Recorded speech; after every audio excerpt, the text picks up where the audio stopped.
from MCIE. Inclusive education benefits all learners, and if you want to hear why, stick around. You're not going to want to miss this conversation.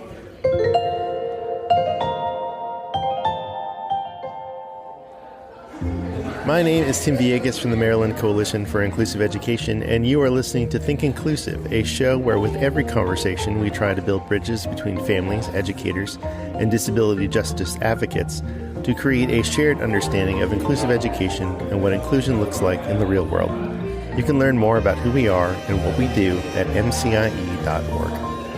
I am on vacation for much of June, so I'm recording a few intros and outros from one of my favorite places, Circle of Friends Coffee Shop in Woodstock. So pardon the background noise. Colleen Tomko is a parent and advocate for inclusion, a Penn State graduate, a graduate of Partners in Policymaking, and president of Kids Together, Inc., an all-volunteer, unfunded nonprofit. Colleen Tomko believes that all students should have the opportunity to learn and grow in an inclusive environment. She has seen firsthand the benefits of inclusion for her son, Shawn, who has a disability. Shawn has been fully included throughout his education. He also uses a communication device and other technology. Here is what we cover in today's episode: why inclusion is important for all students regardless of their abilities, that advocacy is essential for ensuring that all students have access to an inclusive education, and that everyone has a role to play in creating an inclusive society. Before we dive into today's fantastic interview, I've got a question for you. Have you ever felt like you're losing touch with the people in your life, but you don't want to be glued to social media all the time just to get updates? Well, fret no more, because I've got the perfect solution for you. Together Letters. It's a fantastic tool that can bring you closer to your loved ones. How does it work? It's simple. Together Letters is a group email newsletter that gathers updates from all its members and combines them into a single, easy-to-read newsletter for everyone. No fancy apps or complicated platforms needed, just good old email. We even use Together Letters to keep our Think Inclusive patrons connected with each other. Plus, here's the best part: groups of 10 or less can use it for free. So why wait? Head over to togetherletters.com and sign up right now. Reconnect with your favorite people, because Together Letters has got your back. And now, my interview with Colleen Tomko.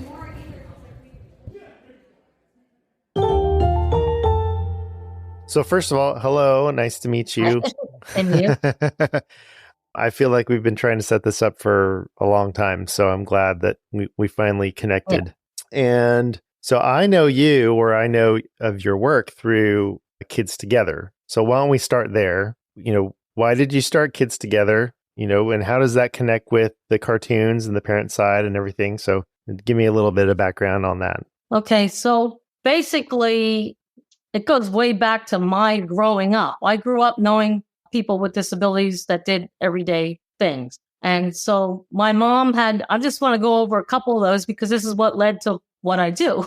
Yeah. So my mom had her own tax and accounting office, and she met a man named Daryl, and she needed to get copies made for her business. And he used the wheelchair and had limited hand movement. And she befriended him and then realized that he couldn't get out and stuff. And she helped him get an adapted van. And so then we ended up just knowing Daryl. He'd come to our house and hang out and go to picnics and just do stuff with us. And he was just a friend of the family's. And then my grandmother had a friend, and her name was Frances. And she would go to bingo with her or come over and watch TV with her and that. And so I just grew up that, Frances' speech was a little bit slow and odd. And then she might need help dialing the phone or counting her money or something like that. And someone would just say, "Oh, Frances needs help," and somebody would help her. And it was just the way that I knew that things were done. And then my mom was taking a class at the community college, and she met a lady named Lexi in her class who was using a power chair, and found out that Lexi lived right down the road from us. And so then she ended up driving her power chair down to her house. And then my parents would put up a wooden ramp, plywood, and she would come in and drink wine and laugh and everything like that. So my perspective growing up was that, we didn't call people by disability terms. We didn't say something negative or think that they shouldn't be there. I just assumed that people with disabilities were part of what everybody else did. And that they just, that I knew that they ran a business, they went to college, they went to bingo, they had friends, and people just helped them out. And we didn't use the terms, like I didn't know until I was an adult that Daryl had quadriplegia from a diving accident. I never even thought of Francis as having an intellectual disability. I was like 30, 40 years old until I reflected on that. I was like, oh my gosh, I just didn't even, it wasn't a question. And Lexi had cerebral palsy, and I'm still friends with Lexi. And so when Shawn was born, I probably came into this whole scenario as a different perspective from most people, because I thought people with disabilities were always fully included and stuff. And so when we decided to he's old enough, we want him to go to preschool or something. I mean, we knew he had disabilities, but I didn't think it would be so hard to get him in stuff. So then when we approached like a preschool, then that was when it started, like, there's places for people like him. He needs to go somewhere else. And that was like a theme throughout his whole life. There's places for him. He has to go somewhere else. So we looked at these other places, and they weren't learning through play or child stuff. It was like all therapy and rigid. And I was like, I don't want that for him. And I found a place that was, it was called reverse mainstreaming. It was the best I could do, but at least they learned through play, and there were kids without disabilities with them. So when I grew up, I just thought there weren't a lot of people with disabilities. So I didn't know everything was segregated. So that to me was my motivation of like, here I have Shawn. I'm just expecting we're just going to accommodate him and have the life, like anybody else. And then to me, that was a big shock. So we got him in this early childhood school that had the reverse mainstreaming. At least he did playing, and there were kids without disabilities in the class. And then I started realizing like this is going to be a fight for the rest of his life. Like it hit me like a brick wall. So I started going to advocacy stuff, and I went to C2P2, the Partners in Policymaking for Pennsylvania. And then I hooked up with other parents, and we decided to start doing Kids Together to help promote, that people should just be part of the community and be included. So and then at the same time, while I was taking the classes, I doodle. I've doodled my whole life. That's what I do. So we're in these classes learning about the history of disability and rights and all that. And I'm getting mad because I didn't know it was such a struggle. And I just draw all these things out. And then everybody else was saying like, hey, you need to put these on T-shirts or, mugs and stuff like that, because you're just capturing like what we're all feeling. And so to me, it was like therapy. I really never made it a business but everybody wanted it. So I just kept drawing, and it helped me put things in perspective. And then I started the Kids Together. It was like a large kids festival, and the purpose was to promote inclusion in the community in ways that we didn't think were happening. Or like once your eyes were opened up and you saw, there's steps everywhere. There's people are told to go somewhere else. There's all these barriers. So the Kids Together Festival was just supposed to be like, it was really built to just educate the public and to model for people in the community. So we had people with disabilities participating in it. We had people with disabilities as performers. We had adapted materials. So like kids would do art projects, but we had adaptations. So it was universally designed. You could use the large grab handle, or you could just use the small paintbrush. And we tried to just model like this is not a big deal to have welcome everybody. And then we also did I call it propaganda. So we had signs up, like IDEA allows kids with disabilities. We just put them all around the festival. So people were just being bombarded while they were there having fun and seeing it and reading it. And then we also gave out materials, and we had booths. So we would have a booth from maybe somebody that helps employment for people with disabilities, but it would be next to the hospital that's doing blood pressure. We didn't want anything to promote anything was different. We wanted to just model it for everybody that this can be done and people should be together and it's not a big deal. And it was really, really successful, but it was really, really a lot of work. Oh, yeah.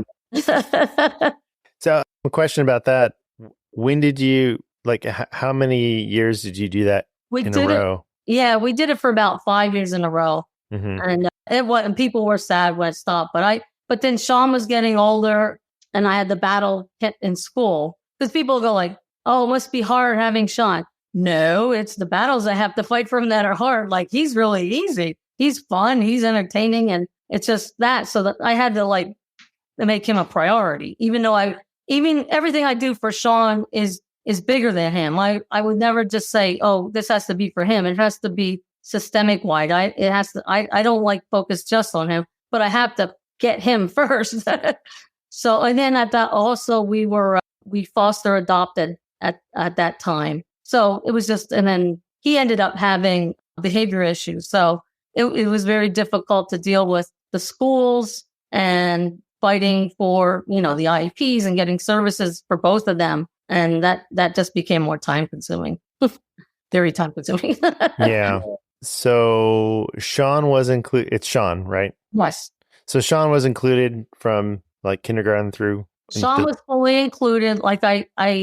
Shawn was fully included from kindergarten. I went to the school a year ahead of time and said, he's coming. You got to get ready. And they didn't take me serious. And that's one of my cartoons, like, registration. They asked, can you hop or run? Will he sit still? Well, he's not able to walk. So like they weren't inclusive questions, even though apply to go to kindergarten. And then we had to have a meeting with like 25 people telling us that he should go somewhere else. And, and we just stuck because I had the training. I had like all the policies and laws and precedents from court cases. I was ready. And they had 25 people to convince us that he needed to go somewhere else. And we stood our ground. But the first notice of recommended placement said the reason was because the parents demanded it. So I knew we weren't off to a great start. And that's why that became like a full-time job. And really, Shawn's not that hard. The job was fighting to get his needs met, but not him. He's easy. Where do they want to send him? Well, of course, in Pennsylvania, we have intermediate units. So they have rooms for categories of disabilities. So he was going to be in the nonverbal communication, which I went and looked at. And I just said to them, like, so I literally asked them, I said, so you want us to send him out of our community into a class with kids that don't communicate to learn to communicate? And I didn't have an answer. I did get snarky over time because it just seemed like all this is ridiculous, some of it, Yeah, it is. It is. So I mean, the only part I can tell you too is that Shawn, I know one of the questions, I'm probably jumping around, but please jump around. Shawn went through all of his education, was exposed to all the things that everybody else was exposed to. He read Catcher in the Rye, The Five People You Meet in Heaven, and all that. I don't know how much any kids understand of it, So we had it in there. He could ask leading questions. He could participate. He, studied the history, the stock markets. Most of us don't remember very much of what we learned in school, but he was part of it. And by the time he was in high school, the people that were the best with him were his peers. We did a maps and a path. He had a circle of friends. By the time he got into high school, like the kids just took over doing stuff for him. So they came to the inclusion specialist. Shawn had somebody that would get the lessons ahead of time, look at the schedule, and then put the adaptations or accommodations that he needed. So whoever was working with him knew what his goals were, what it would look like. And, it became matter of fact where then teachers didn't even need somebody to help them because they just were like, oh, when we do this is what Shawn does. And that's his goal. And this is what it looks like. So, but by junior year of high school, his peers just went to that inclusion person. She came in like 2 half days a week.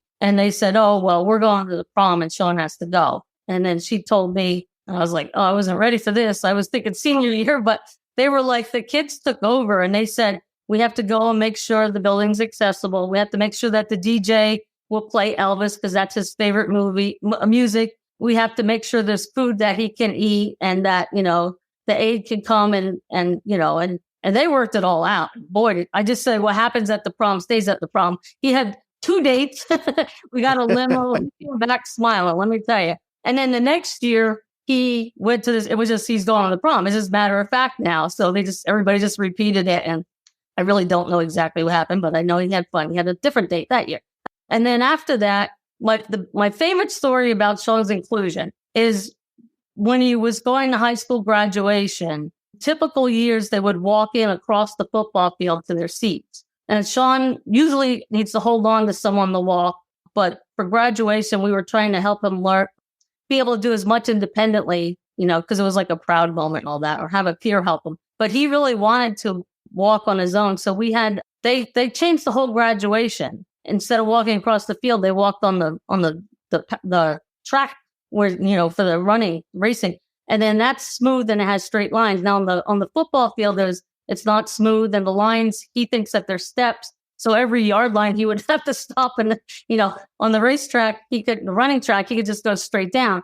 So he walked down the running path on his own for graduation in the lineup with everybody else, which was pretty cool because when he was young, one of the reasons they told us, one of many reasons they told us he couldn't be included was they used to use the phrase, the gap is only going to get larger. And so when he's at graduation, he's in a line and he is slower. So there's kids in front of him and they're moving, and there's kids in back of him and he's holding them up. And the gap is getting wider right at that moment.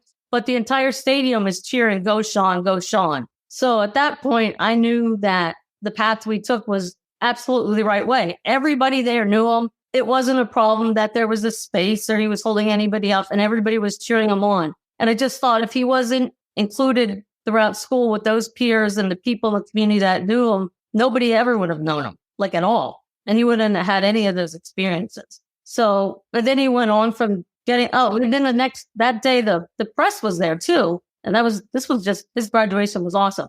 The press was there, they took a picture, and then the next day the headline says, students from Palisades graduate, and it's Shawn standing there getting his diploma. And the article is just about graduation. It doesn't say anything about disability. It was just like this, he's just here and he graduated like everybody else. Right. Everything's normal. Yeah. So I was like, man, we nailed it. Wow. Yeah. Wow.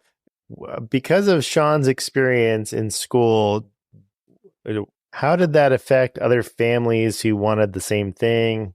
I mean, did it affect families that wanted the same thing? Yeah, we all like I like to tell people is like, if I came to a meeting with another family, then they were like, well, see, Shawn and I, we were connected with the legislators and with the people at the state offices. We testified in Congress. I was on all the, committees and that. So if other families were seeking to get their kids included and I went to a meeting with them, then things would happen. But the families that we weren't connected with, they got steered still into the segregated. And sadly, I went through a lot to get Shawn included. I was on the strategic planning committee and I was on all these things. And like I said, I went to Congress and all that. And then, so Jesse, his younger brother, comes up a few years later and it was like the door shut. I had to start all over. And I thought like they know I'm not going to, I'm persistent, but they still were like, we're not going to do the things he needs. And so I think the door closes behind us really quickly. And that's kind of scary. I mean, you could do all that work. I think some of it is because, staff overturns, the system just does what the system does. And, it's really difficult. I think we can do all this training and help people and make a difference for one kid. But unless we change the entire system, it's just going to keep going back. Yeah. Yeah. So the parent side cartoons, how many did you make? A lot. And they're not even all in the store. But I'll tell you what, most of them are from my acts. I put that on the website that I have, but they were from my real experiences. Mm-hmm. Like one time they were doing, I don't know if they were doing a field trip to look at the middle school or something. And Shawn's cord for his communication device, I realized it was at home. And I took it down to drop it off in the class, knowing that they were doing this field trip, whatever it was. And there's Shawn in the room with the aide. And I said, why isn't he on the trip with everybody else? And then that was one of the answers I got. Well, when we said everyone was going on the trip, we didn't mean Shawn. And that's why I threw the bus, like No Child Left Behind and all that. Like they only did stuff like that once because they knew that I was going to be on it from then on. But I had to literally clarify everything so that miscommunication didn't happen. And in second grade, Shawn was really at a teacher that was really abusive. And in a somewhat comforting way, she was abusive to all the kids. I don't know, that's warped, but she would hold him down and write these notes. He's physically not able to hold papers. And she'd say he dropped them. So she had to hold them down on the floor. And when I finally got through to her one time, she said her goal was to prove, she wanted him in her class so she could prove that kids with disabilities didn't belong. So that cartoon, then I found out later, she ended up having a brain tumor. And I didn't know how to draw that in a cartoon. So I drew it like a car accident. I just said one moment, kids don't belong in my class, that. And the next moment I show like a car hitting the teacher coming out the door. And then the third panel, I have her in a wheelchair saying, I have a right to teach. I shouldn't be discriminated against, because that's literally what happened. So my cartoons are not like something I just like fantasize it. It's like based on something that happened. Oh my goodness. And then it helps me see like the whole picture like this. And then, cause I like, even now I'm like throwing words at you, and I know I talk fast and stuff, but like if I put it in a picture and I really capture it, I think that helps people understand it easier. Do you have all you said you don't have all the cartoons on the website, or do you? No, I have the parent side site, and I have a lot on there. And I have like ones I let people call. I'm probably just going to end up I don't make any money at all, like zero. So I don't even know what I'm going to do with them. I just thought like it was a release. And then people said, put it on the store. And sometimes people buy a couple things. I might make $1 or something. That's about it. So I'm not sure. But I even have ones that I started sketching in like filing cabinet and things like that, because it's just when I get upset or mad, that's how I. Oh, here we go. Okay. I get it. So if you go under theparentside.com and then go under IEPs, that's where the controversial ones are. Let me just look here.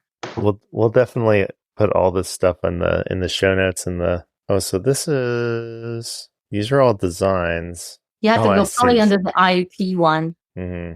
Parent side online store. So even like the one I have like the steps going up, it says welcome all kids. There's schools around here that are like that. And you're just like, well, hello. I know, right? Well, so I also worked for Arcadia Inclusion Institute for 5 years doing this with the teams of teachers and district administration. And they would come to the Summer Institute at the university, mm-hmm. and then we would be planning and help them with the mission for inclusion. And then they would have like teams and go back, and I would read their journals, and we would have presenters. And so I got a lot of the teacher administrative perspective. Like I kind of get where they're coming from, and they're not all evil. They're all like, they're like stuck in this system too. And exactly.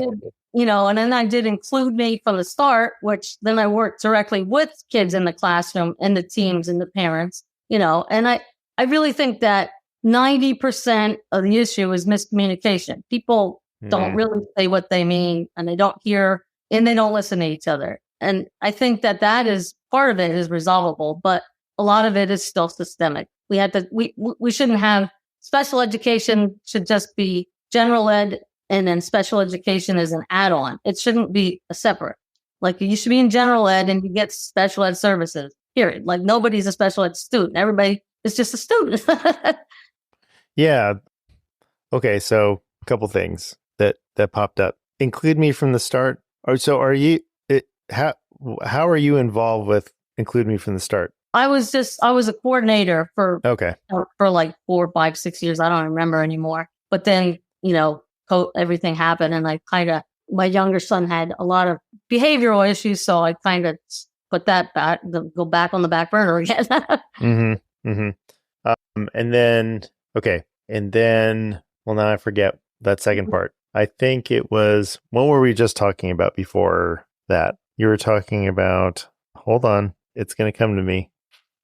Oh, general ed and special ed being and misunderstandings. So I was just on this panel at Georgia State University, and there was a director of special education on the panel, and something she said was like exactly that, like the understanding that services are portable and that there's really only one kind of student. And it's like, it's amazing how many people don't understand that are in that role. Right. Right? Yeah. So like, where's the breakdown in miscommunication?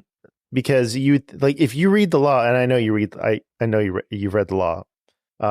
Yeah, you were trained. Right. I mean, it says it in the law. Yeah.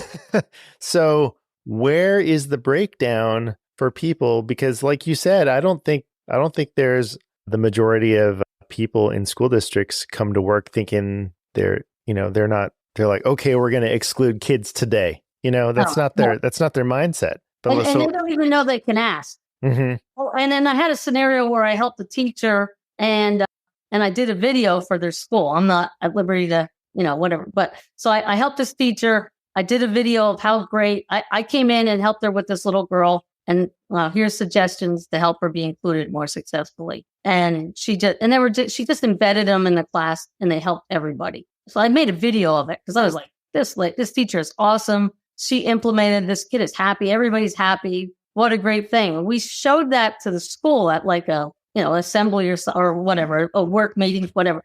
And after that, she came to me and said, I really wish you wouldn't have shown that because the rest of the staff are now mad at her because they thought it was going to increase the expectations. I was like kind of floored by that. But so some of it is like they don't know, but then they also, the culture is this is what we do. Right. And I guess maybe they're not taught it in college or when they're getting their degrees. And so then they get in. But even those that have this, they come into it and they seem like they're going to be inclusive and real, diverse.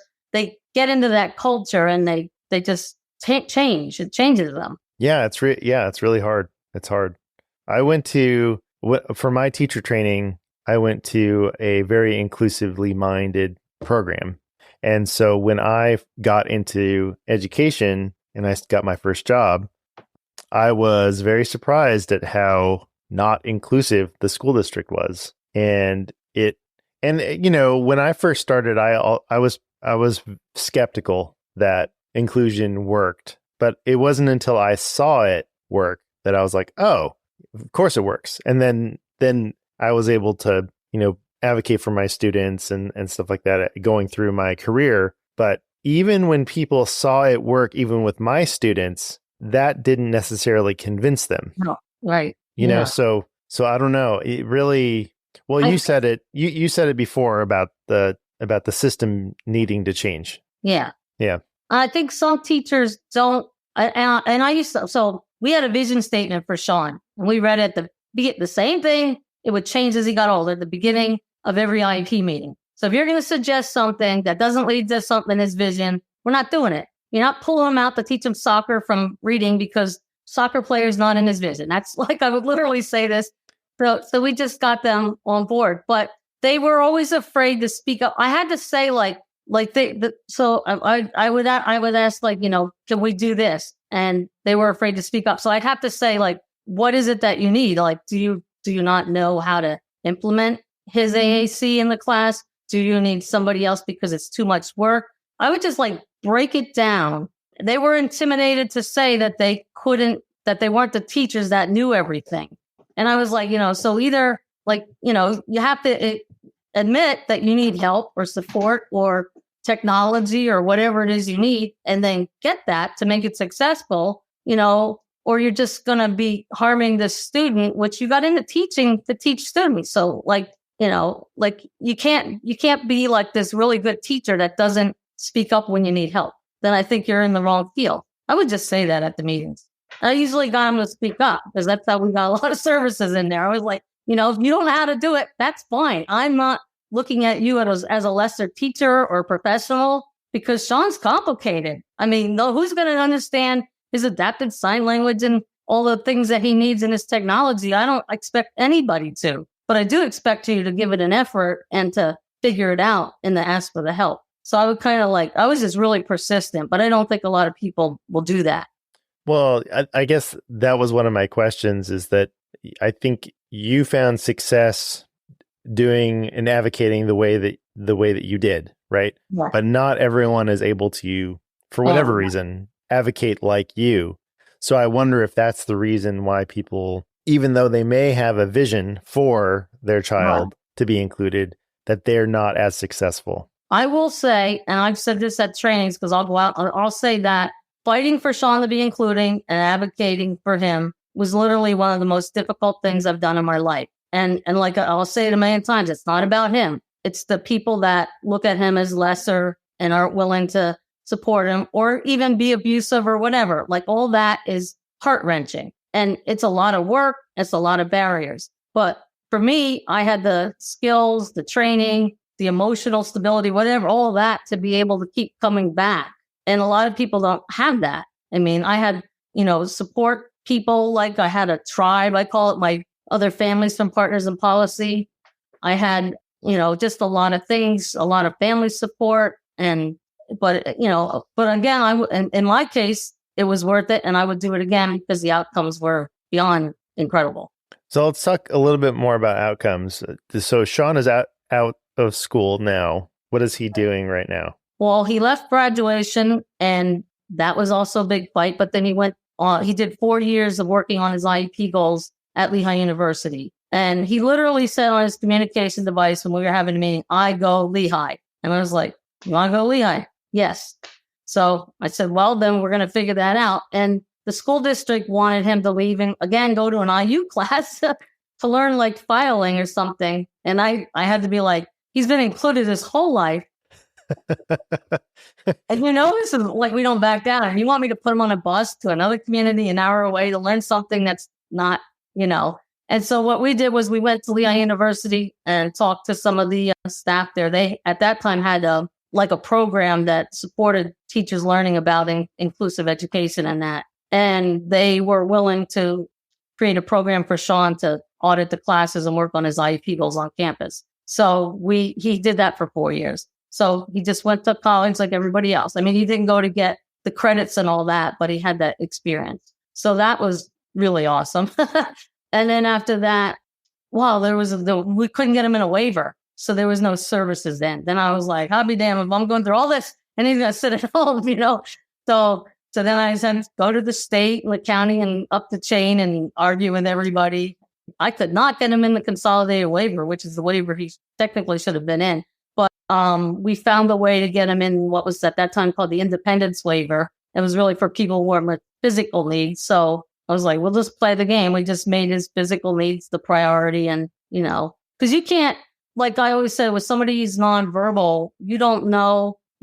You can't use a standardized test and you don't know what they know or what they're not able to respond to or say or what they don't have the vocabulary for. So I can always argue his physical needs are first. So we ended up getting him in that independence waiver, but that took some time. I just remember one time they wanted to get him in like a personal waiver. They suggested like $30,000 a year or something like that. And again, I'm snarky. I'm just like, oh, sign him up for abuse because what are we going to get for $30,000 a year? We're going to be able to. So anyway, now he has this, he's in the community health waiver. They changed it into that. And so he has 28 hours of employment and community-based. Sorry, I thought I turned these alerts off. Let me see if I can make that stop. Oh, did I? Okay, I thought I lost you. No, I'm here. So now he has 28 hours of community and employment. So he is working part-time at a law firm. And so he does 2 hours a week and he does have an aide that supports him. He's able to do much of the job independently and they pay him like $9 an hour. And yeah, it's only 2 hours a week, but he's got a paycheck. He talks about working. He gets dressed up. He's got a desk there. He was doing volunteering at the library, but COVID kind of stopped it for everybody. But he's like a superstar at the library. He goes in there. He just got like this birthday card with like 50 million signatures. Everybody was wishing him a happy birthday. So he goes in there and he's like the guru of all the DVDs and stuff. And everybody seems to know him. And then he goes to Good Shepherd, it's a rehab center, but they have like an adaptive gym. I would like to work on getting all the YMCAs to have accessible equipment, but that's a whole nother. But he can go there and they have like a, power assist bike he can use. And then you can adjust, like when you're doing the arm lifts and that, you can adjust it for your limited range of motion and things like that. And so he goes there twice a week. And then he just tells the aide, he just gets on his device and says, I want to go shopping. I want to do whatever. So I tell people when they meet him, I'm like, he's the boss. He's in charge of his care and he's in charge of what he's doing. And then, so if they like laugh at that or scoff, then it's like, okay, well then this is not a person that I want working with them. Like they have to understand that. So he is a really good aide right now. We're fortunate because with the shortages and stuff. Right. I know. Yeah, it's bad. We're not able to get home care because nobody's willing to do that. We have hours allocated, but we can't get that. And we had really bad. Somebody almost killed them and stuff. So I'm really leery about the quality of the people that do home care. That terrifies me as like what's going to happen when we're not around, and like for his personal care, people are just not really good. Yeah. Well, thinking about our audience, which is mostly educators, Right. What's one thing that you want them to know, like from leaving this conversation? Okay, so I was thinking about this last night. I think a big barrier is that everyone doesn't define inclusion the same. So, like if people think, well, inclusion is they're in the room and we tried it, it's not working, And in my book, this is my opinion, inclusion is only something to achieve. It's not like something it's not a moment. It's this idea. To me, it's not something that doesn't work or works or doesn't work. It's only achieved when the student is in the class, when they're an active participant, when they have a sense of belonging, when they're getting the supports and services they need, and they're working on their individual goals, and they're in the places and with the peers they would be if they didn't have a disability. Now, that's a whole big mouthful to say, but I'm like, that is inclusion. And we kind of I think the term is also hijacked. So now, when you say inclusion, nobody thinks of all those conditions that I think are inclusion. And I don't know, somehow we have to change our language because the word inclusion is hijacked. People in segregated settings use the word inclusion. They use, well, kids are included. No, they're not, but they say that, they say, well, they come out in the community or something. Or they say they have a quality of life. So all of the terms that we use, I think they're being hijacked. And also in politics too, like inclusion is like, now like a red flag for some people that are like political zealots and that. So I think we got to get away from the terms and really just describe, what it is. What are we looking for? What is the goal? We want kids in there. We want them successful. This is what success looks like. Yeah, I like that a lot. And it terrifies me that the terms are hijacked. I was like on this group and, they were fighting for in Pennsylvania. We still have some institutions open. And the one mom is like saying like what we say about inclusion for the institution, like Woodhaven, because they're involved and they have a community and they're included. And I'm like, no. Yeah. I like that. I like that idea. I don't know if I've heard it put quite that way, that it's not a thing that is either you can do it right or wrong. It's just that you've met conditions. Yeah, that's how I view it. Yeah, so I like that. I tell people, like, I'll say, like, I'm going to tell you my definition of inclusion, and this is the only right one, whether you agree or not. So just take it, and that's it.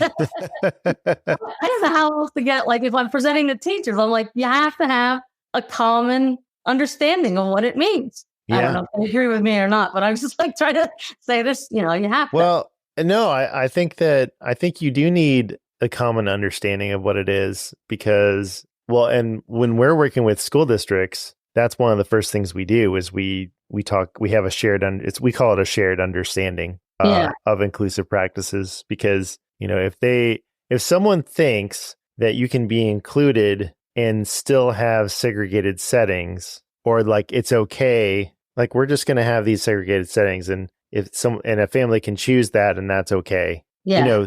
And that's inclusion. That's not what we mean. Right. Yeah. And they use choice as the guise of like, that's right. A choice, but it's not really a choice. Yeah. Like, you're like, well, here's where, and they said that was Shawn a lot. Like, if you go here, he's going to get the therapy he needs. He's going to get, the strategies and all that. And I'm like, great, write them all down. Bring him over here where he's going to school. Yeah. I find myself when I never had to go to due process. I literally just talked them to death. That is interesting. Shawn was the first with his amount of needs to be included in our school district, and they really did not want him. And can I ask what school district? Palisades. Okay. Yeah. But I know one of the questions you asked was about why I thought inclusion was so important. Yeah. Something like that. Yeah. Why is inclusive education important to you? Yeah. And because I wanted to bring that around, that I beyond like, quality of life and being that, I think it's a civil rights issue first. I mean, like, who wants to just be excluded because of something innate of who you are, and I just think that when kids are included, then it's showing everybody that everybody is valued and has equal worth, and that, that they have a right to have their needs met just like anyone else. And, and I just grew up with that, like with my family, like civil rights are really important. So I just think that, you're denying someone their right. And when they're included, then they have I know for a fact they have higher expectations. Like the thing when Shawn people were like trying to get him to do like goofy, stupid things. And I'd be like, when he was in class, when he was in when he was in that preschool and that, then they wanted to, it was like I said, it was kind of inclusive, but it was reverse mainstreaming. Mm-hmm. So Shawn wanted to learn his letters. Like he was taking letters out of a can and holding them up like P and then putting with the purse and all that. He was like 3 or 4. He was really young doing that. Nobody ever his whole life really worked on reading with him. He just learned it himself, really. But anyway, he was doing that. And they said, oh, we can't start doing letters because the rest of the class isn't there. And I always remember that. Like, so if you're in the regular ed class, I don't think they're going to say like, Johnny can't learn about this because everybody else isn't caught up with them. But it was like, I just know that the expectations are a lot higher and he could do whatever level, anybody can do whatever they can do in the regular ed class. And like that whole thing with there's no harm. And so if Shawn's exposed to learning about the stock market or learning about Egypt and you're not sure what he gets, like what's the harm? Like there is no harm. But if he never got to sit with his peers and ask questions and participate and was always excluded, that is great harm. Who wants to have that kind of life? And then when you leave school, like now, he's like I said, he goes to the library. People know him. People come up to him. I don't even know who they are. And they say hi to him and they leave. And I'm like, who the heck was that?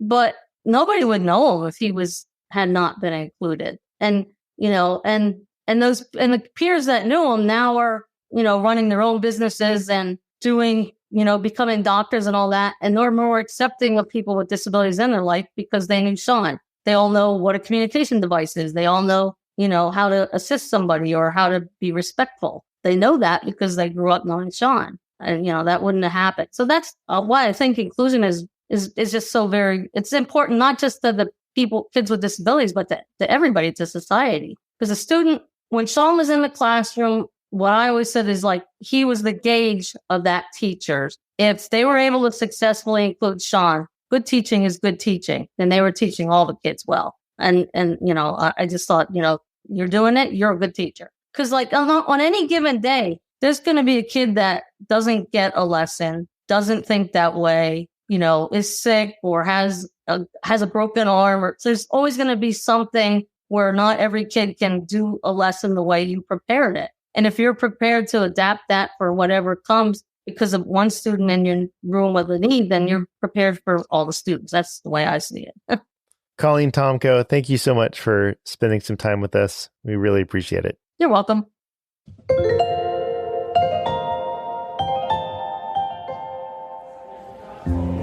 Think Inclusive is written, edited, and sound designed by Tim Villegas and is a production of MCIE. Original music by Miles Kredich.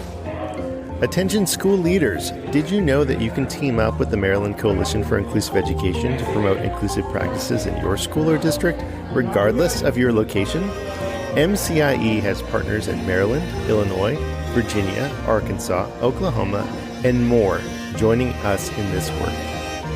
Our goal is to expand partnerships in every state in the U.S. and beyond. The first step is to start a conversation with us. Visit our contact page at mcie.org/contact and let us know that you want to transform your educational services to be inclusive of all learners. Also, please mention Think Inclusive in your message to let us know how you found out about MCIE. We can't wait to hear from you. A special thanks to our patrons Melissa H., Joyner E., Pamela P., Mark C., Kathy B., Kathleen T., Jarrett T., Gabby M., Aaron P., Paula W., and Carol Q. for their support of Think Inclusive. Thanks for your time and attention, and remember, inclusion always works.